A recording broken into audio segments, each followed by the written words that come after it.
Tales of Tanorio releases very soon, and we're probably all impatient to see what it's going to offer. Between the countless trailers and devlogs, there was a lot of given information. And I am here to tell you everything you need to know in order to start your journey in the best conditions possible. Tanorians, environments, battle stadiums, and shiny hunting, we're gonna talk about a lot of things today. Hello Trainers and Tamers, Clarence here, and welcome to this new video on Tales of Tanorio. If you enjoy my content, don't forget to like and subscribe, that helps me a lot and it's totally free. And without further ado, let's get straight into it and let's begin with... Tanorians you need to have in your team. Okay, first thing first, as soon as the game releases, this chapter of this video will be outdated, because some pretty strong Tanorians will be discovered during your playthrough. But for obvious confidentiality reasons, I will not be able to leak these to you. You will have to discover them by yourself. What I can tell you though is what Tanorians among the released one will be extremely powerful, if not necessary for you to have. Starting with, well, the starters. While the typing of the final evolutions are not revealed yet, we can just not doubt about the typing of one of them.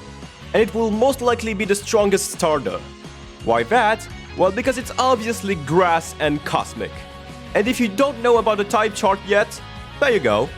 Grass is super effective against water, that's logic. Cosmic is super effective against fire and Cosmic. Which means that Gardemis can have super effective stab moves against water, Cosmic, and fire, the types of the three starters. And it hurts me a lot, because I love Chalkile. Though all the starters are actually very strong, and as revealed in the devlog, you'll be able to find them in the wild. But if you're struggling too hard to find a Chalkile, an easier solution to get a fire type would be to find a Bomb Beetle. As the second strong Tanorian though, Dandelion will be of use. Plant and light type may have a lot of weaknesses, but it also has equally as much resistances and an immunity against ghost types. That makes Dandelion one of the best check against Just Spirit, for example. Once again, I'm not really allowed to talk about the statistics because they're not revealed yet, but just look at the size of this thing. You can already tell the stats are gonna be equally as big as him. Dinosogun and Palladius can also be great Tanorians to have. I guess you already know the reason, but just in case, these two were the first Tanorians to be revealed with the Guardian reversion, which is basically the equivalent of Mega Evolutions but on Tales of Tanorio. Of course there will be more of them, but these two are the only revealed so far. Then we have Fordrake, because of this. I don't think I need to develop more than that. I wish I could show you the shiny though, because it's absolutely beautiful. And finally, the almighty... Nothent. I can't tell you why, but I'm gonna let you know something. I'm not even kidding. Just... Nothent. Like, I'm actually serious. It's actually usable. And if you don't want that sweet little guy with you, you can either try to use Necronsol if you picked Chihuahua, or Mysticade if you picked Rabish or Chalkile. Gameplay, environment, and battles. For all the people who are still wondering, yes, Tales of Tanorio will be playable on mobile devices, Xbox, and PlayStation. Now you know. Sadly, for everyone who's being impatient for PvP, I am sorry to announce you that PvP won't be available as soon as the game releases. You guys will have to wait a little more. I'll make a video dedicated on PvP as soon as it releases. What I can tell you so far is what everyone already knows. It will have a similar function as Pokemon Showdown. Basically, you'll create your team with your own setup and you can just throw your Tanorians in battle, making PvP accessible for absolutely everyone. And about trading, I will cover this part in the PvP video. Of course, you guys will also be able to hear the in-game voice acting. Don't like the voice acting? Don't worry, you'll be able to disable them. I mean, if you don't like the voice acting, I can understand. The first time you will hear Iroko, you probably won't enjoy it too much, and I admit that I'm not even proud of it myself, and I plan on remaking this speech as soon as possible. This was recorded on early 2023, so yeah, you might be able to see evolutions between the speech and the future cinematics with Iroko. That being said, we can talk about the level cap too. The level cap on release will be 40. which is pretty big for a start, considering Lumion Legacy with 4 gyms may have a level cap of 50 right now. The trainers are far from reaching that level, except for this one guy, you know. Also, as regularly shown in devlogs and teases, weather will not have impact on your battles. In fact, they will have a totally different use. Favorize evolution, encounters, held items, etc, etc. That will be the day and night cycle, of course, but also the following weathers. As you can see, there's a lot of them.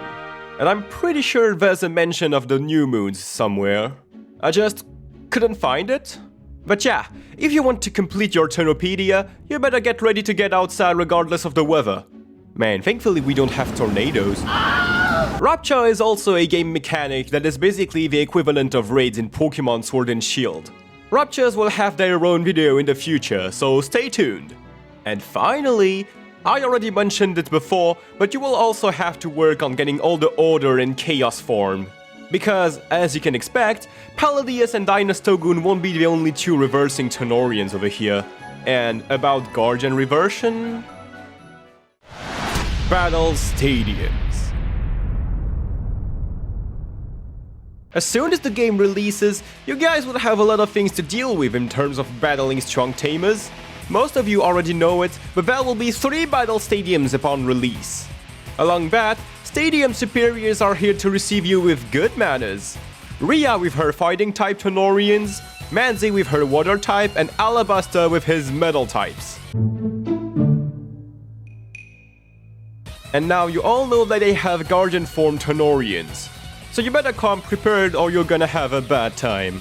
Note that the typings you will face are kind of unusual for creatures catching games. Well, for the early stages that is. An early water type superior? Yeah, that's not too unusual. But fighting type against the first superior and steel type against the third? Newcomers probably won't enjoy it. So yeah, I hope you won't just go with your starter thinking it will be fine. Because to be honest, this will definitely not be enough. I can't really reveal more about the Stadium Superiors nor the Tanorians they will use. They are all for you to discover. All I'm gonna say is, good luck. You will need that. Shiny Hunting. Finally, the parts every hunter watching this video were waiting for. The Shiny Hunting. Let's not waste any second and let's speak about numbers and methods. The base chances of running into a shiny is 1 out of 2,000, but there's several ways to increase the odds of running into a shiny. First of all, chaining, a method that expects the player to run into the same Tanorian and knock them out or catching them again and again. The more you knock out or catch a Tanorian, the higher the chances are for you to run into a shiny one. That is the most effective method to run into a shiny Tanorian. Using this method will allow you to increase the odds of finding a shiny for a maximum of 1 out of 256, which is almost 10 times higher than the usual. The second method is to use the instances. On each area, there's a Tanorian spawn limit. But by using an instance, the Tanorian spawn cap will increase and the spawn rate will be faster. And third, community days. These will basically be the same as Pokemon Go. Every week or 2, a specific Tanorian will have boosted spawn odds alongside boosted shiny odds and boosted IVs. These will help you a lot getting one or several shinies of the Tanorians you'd want. The numbers are not given, but you'll probably hear about them in the future in the wiki or something. I have to say that I'm a huge fan of community days. I don't know, I just like them. All of these methods can be accumulated, and weather can also help you, as I mentioned earlier. So yeah, it doesn't matter if you're a streamer, a hunter, a casual player, shiny hunting can be enjoyed by everyone. Personally, I'm aiming to shiny hunt 4 Drake. This guy's just great. And here we are. This is everything that was revealed to you so far. But you can expect even more things to enjoy during your playthrough. For example, I didn't mention anything about the dungeons and the deaths. There's even more things I should have talked to you about, like the music made by Kyle Allen Music, the voice acting, raptures, mounts, and more things about PvP, but this is something I will have to do in a future video.